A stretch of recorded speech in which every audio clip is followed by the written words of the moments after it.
Clean the house now. No rest for the help. That's what Jack shouted, throwing beer on me.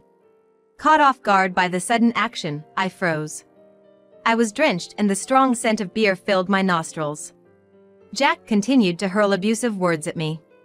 What should I do? What does Jack want from me? Overwhelmed, I was at a loss for words when suddenly, from the computer, I heard a familiar voice. Upon hearing it, Jack, who was red with anger just moments ago, stiffened and collapsed on the spot. My name is Susan Miller. I'm 33 years old. I worked as a secretary in a company in Kansas, putting in my best every day. Every day was filled with crunching numbers and going through heaps of documents. I often thought I should be using the computer more, but being among the younger employees, I didn't have much say. Always trying to please my superiors and being forced into after-work drinks I had no interest in attending. My spirit was utterly worn out. This number here is wrong again. I'm sorry. Please be careful. You've been making a lot of mistakes lately. Yes. Perhaps due to the exhaustion, my mistakes became more frequent, and my already dwindling confidence in my work diminished further. Maybe I'd be better off quitting. That's what I was thinking, when a man started coming to our company for sales. This man, who later became my husband, was named Jack Miller. Just at a glance, it was clear that Jack was a kind man. Even to someone like me, who just served tea, Jack was always kind. I found myself gradually drawn to him. However, I couldn't express my feelings to Jack. After all, I was the one who had feelings for him, and I assumed he probably didn't feel the same way about me. That's what I believed. But a few months after Jack began visiting the company, he made a move. We started going out for drinks after work, and our relationship blossomed from there. After dating for 2 years, we tied the knot. I quit my job upon getting married, and Jack and I began our new life in a home we both loved. We had visited several real estate agents to find a home we both agreed upon. Having left my job, I thought I'd lead a happy life with Jack from now on. The mere thought of it filled my heart with joy. However, the life I imagined was not to be. About a month after our wedding, I noticed a change in Jack. Welcome home, Jack. You're home early today. Yeah, kinda. He didn't even look at me, and there was no usual greeting. Seeing Jack act so differently, I couldn't help but feel concerned. Jack continued to seem downcast. Are you okay? You seem tired. Huh? Oh, yeah. He seemed not just tired, but perhaps irritated. Something was definitely off about him. Maybe he's just had a long day, I thought, and tried not to dwell on it too much. However, the next day, and the day after that, Jack's demeanor remained unchanged. Gradually, it wasn't just his attitude or greetings. He stopped taking the lunch I prepared for him, and he stopped informing me when he would be coming home late. I could tell he was starting to treat me with indifference. Did I do something to upset Jack? Time flew by as these thoughts occupied my mind. I was consumed with insecurity about my actions and concern for Jack. The situation took a turn a few months after Jack's change in behavior began. Suddenly, he started lashing out at me with harsh words. One evening at dinner, Jack spoke up without touching his food. Hey, Susan. You realize it? Realize what? How could I know what he meant when he didn't specify? I urged Jack to explain further. Nonchalantly, he said, that your cooking sucks. What? It's bad? Yeah. You didn't even realize? Think about how I feel, having to eat this terrible food every day. I've cooked for him many times since we were dating, and he never once complained. He always ate with enthusiasm and often told me how delicious it was. Seeing him enjoy my cooking so much, it never crossed my mind that he would find it distasteful. But you always said it was good. Did I? Don't remember that. Seeing my worried expression, Jack burst out laughing. After a hearty laugh, he set down his utensils and retired to the bedroom. Looking at the untouched food, I felt indescribable emotions. I too put down my utensils, replaying Jack's words in my mind. Had he been pretending to like my cooking all along? Or had my cooking skills deteriorated? No matter how much I pondered, I couldn't find a satisfying answer. But one thing became clear to me. Considering his recent behavior and the words he just said, it seemed Jack had grown to dislike me. Initially, I thought he might just be tired, but his recent behavior was way over the top. The old Jack would have told me if he was feeling worn out. It must be true. But then, that would mean I did something to make Jack despise me.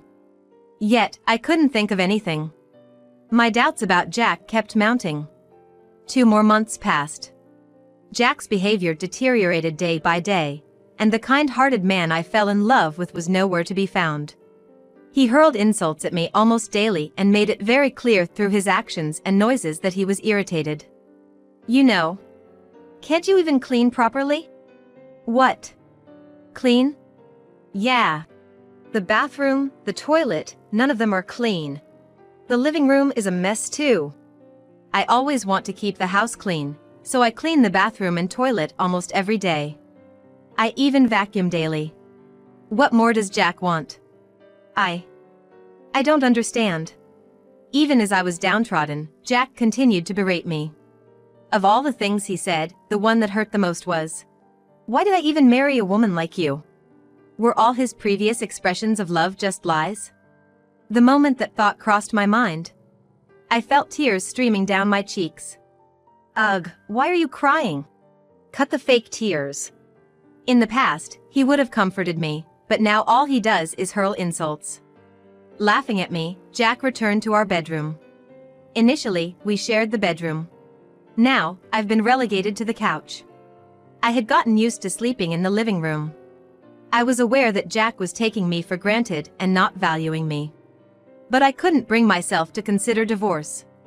I still believed in Jack. However, Jack's treatment of me continued to worsen daily. "Hey! Food!" he'd demand, only to complain. "I can't eat this crap." I'd suggested dining out occasionally, but for some reason, Jack vehemently opposed it. And he wouldn't tell me why. He'd return from work, complain about the house, and then demand dinner. Ever since his attitude started to change, I'd often found myself pondering what I did wrong. Observing Jack's recent behavior, I concluded he was simply venting his stress on me. The contradictions between his words and actions, and his consistent tendency to lash out and complain, made it all too clear.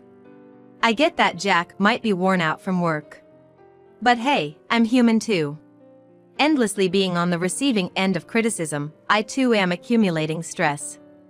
I had once wished he'd switch places with me to understand, but I was already at my breaking point.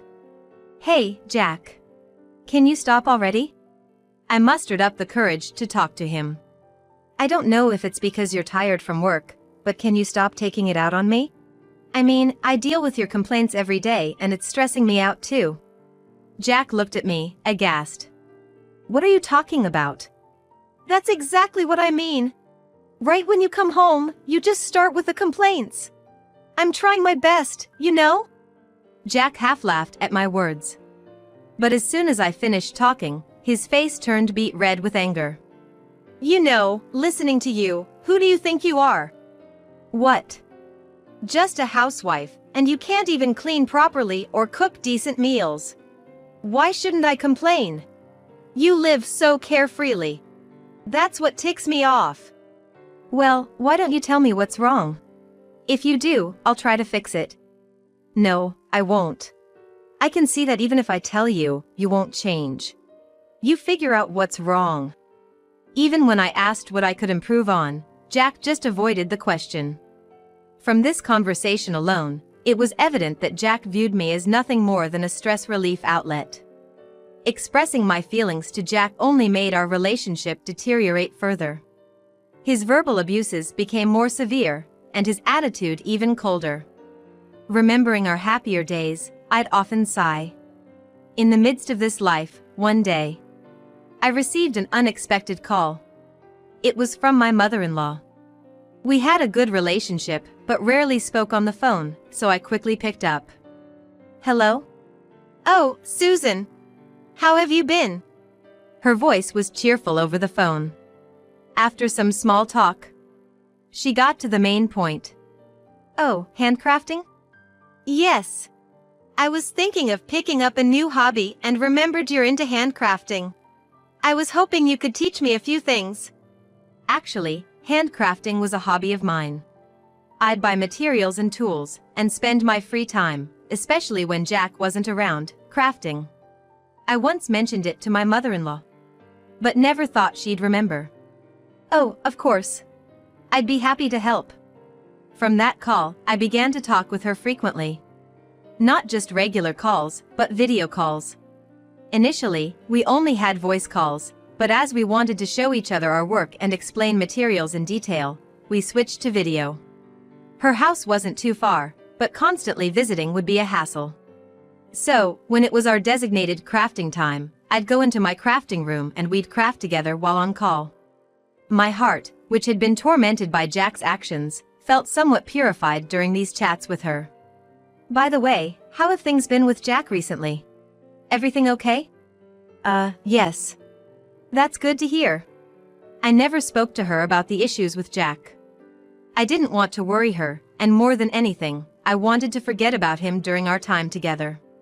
Even after I began video calling with my mother-in-law, Jack's attitude remained as terrible as ever.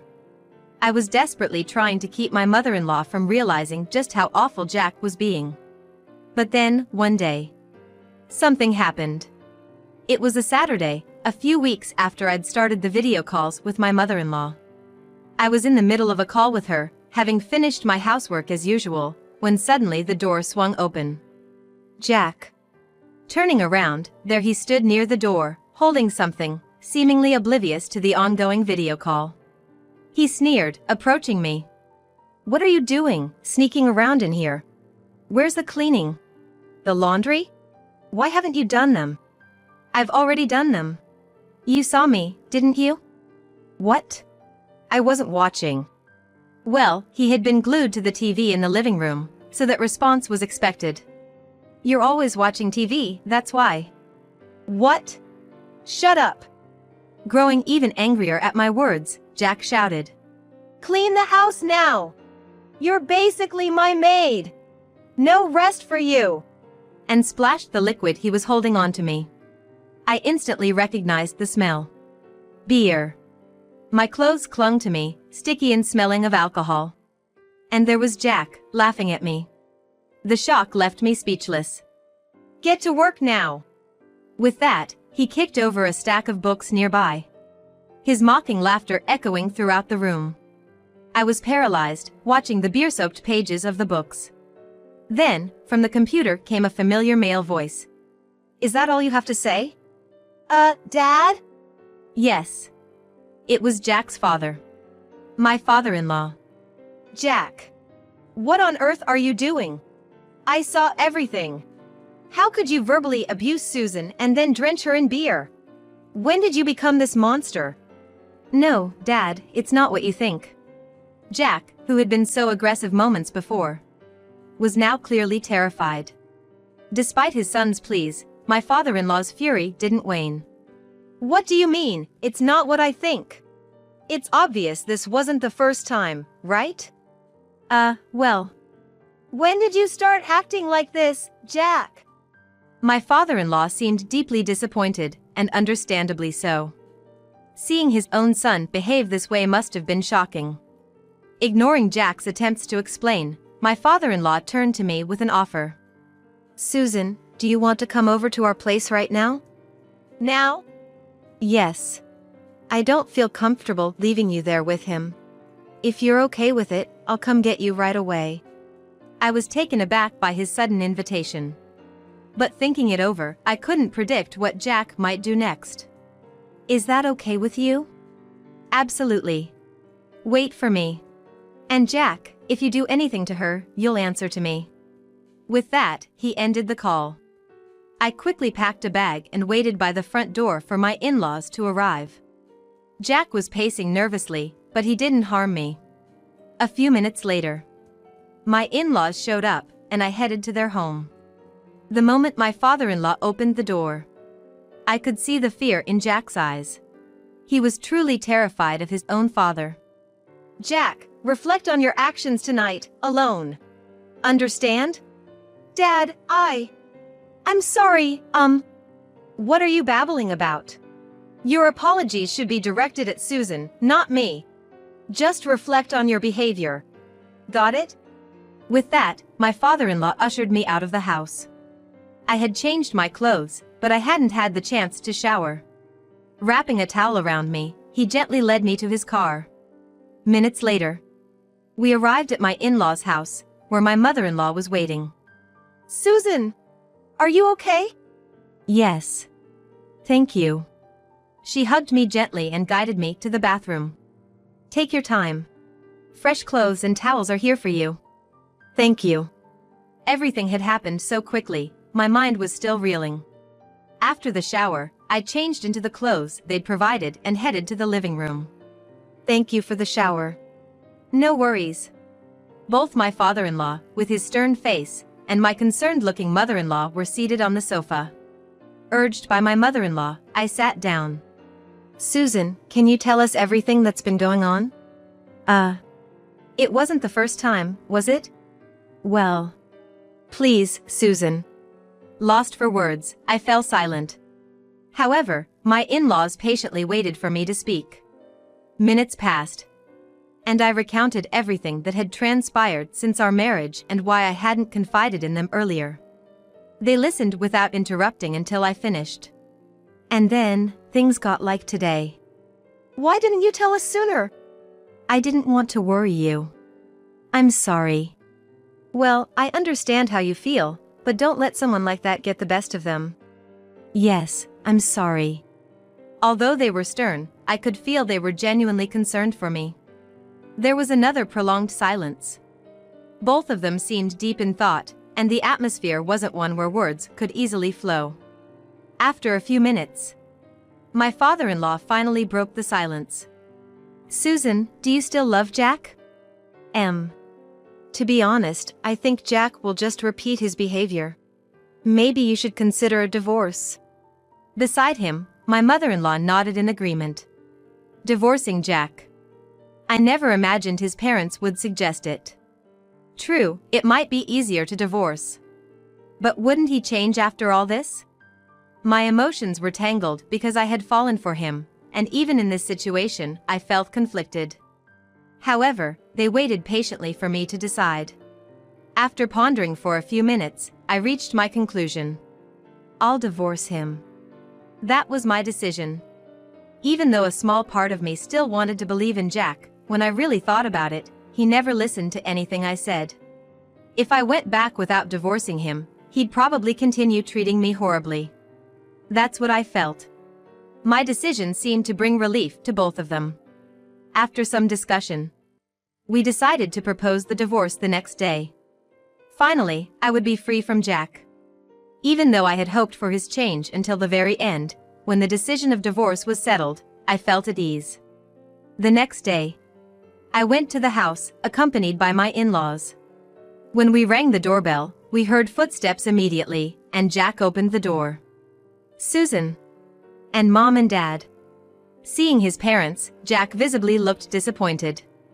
It should have been obvious that I wouldn't return alone so soon after what had happened. We entered the house and sat on the sofa. My in-laws also took seats beside me. Jack, still not apologizing, seemed restless.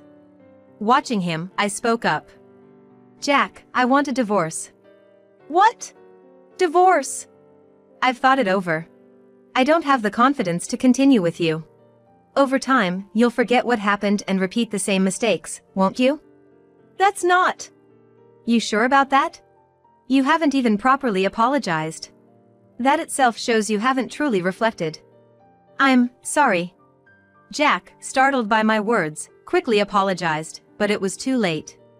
I was no longer willing to forgive him. It's too late now. For everything. Here's the business card of a divorce attorney. From now on, let's discuss the divorce proceedings through this lawyer. With my in-laws on my side, I was able to speak my mind confidently to Jack. Too late. Jack, what were you thinking last night? You didn't even apologize to Susan, and you're surprised when she brings up divorce? If you were truly aware of the severity of your actions, you wouldn't be so shocked. I did something terrible, but I never thought it'd lead to divorce. You never thought it'd lead to divorce? You really have no clue, do you? I could see Jack shrinking back. All his bravado seemed to have vanished. Our relationship ended without him sincerely apologizing even once. By the way, as I was packing my things to leave the house, I asked him, "Why did your attitude change so drastically after we got married?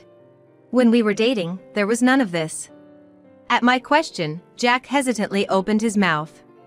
"I didn't want to be taken for granted, that's all." What? Taken for granted? Did I ever treat you that way when we were dating? No, you didn't. Please keep your wild imaginations in check. It's truly unbelievable. Yes. I understand. I told Jack that and left the house with my in-laws. I would never return here again. I did have an attachment to the house itself, so I felt a bit lonely. I had been staying at my in-laws' house. Being a full-time homemaker with no money, my in-laws had offered me a place to stay. Of course, I was nervous at first. However, over time, I became accustomed to the atmosphere of the in-laws' house, and even found leisure to enjoy handcrafting with my mother-in-law. During that time, Jack, who hadn't completely given up, tried to contact me.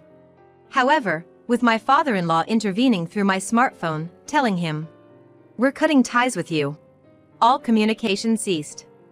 Jack probably never imagined I'd be living with his parents. Seeing how he tried to sneakily contact me even after the divorce, I realized he still looked down on me. It was the right decision to divorce such a man. I can't thank my in-laws enough for urging the divorce. Now, a year after the divorce, I've started living alone and working part-time, leading a fulfilling life. I felt it wasn't right to depend on my in-laws forever. Though I moved out, I still maintain a relationship with them and continue to rely on them in various ways. Though we aren't bound by blood, my in-laws treated me like real family. Now, my goal is to repay their kindness. I wonder what I could do to make them happy. Today, and every day, I live my life without forgetting the gratitude I owe to my in-laws.